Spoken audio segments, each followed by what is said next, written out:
একটি সবুজে ভরা গ্রামের পাশে থাকত এক সাদা গরু আর তার প্রিয় রাখাল মজনু। প্রতিদিন ভোরে মজনু গরুটিকে নিয়ে মাঠে যেত। গরুটি খুব শান্ত আর বুদ্ধিমান ছিল। মজনু বাঁশি বাজালে সে খুশিতে লেজ নাড়ত।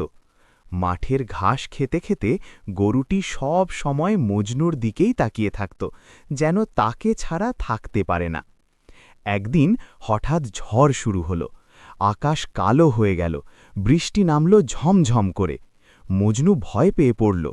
তখন গরুটি নিজের শরীর দিয়ে মজনুকে আড়াল করল এবং ধীরে ধীরে কাছের একটি গাছের নিচে নিয়ে গেল।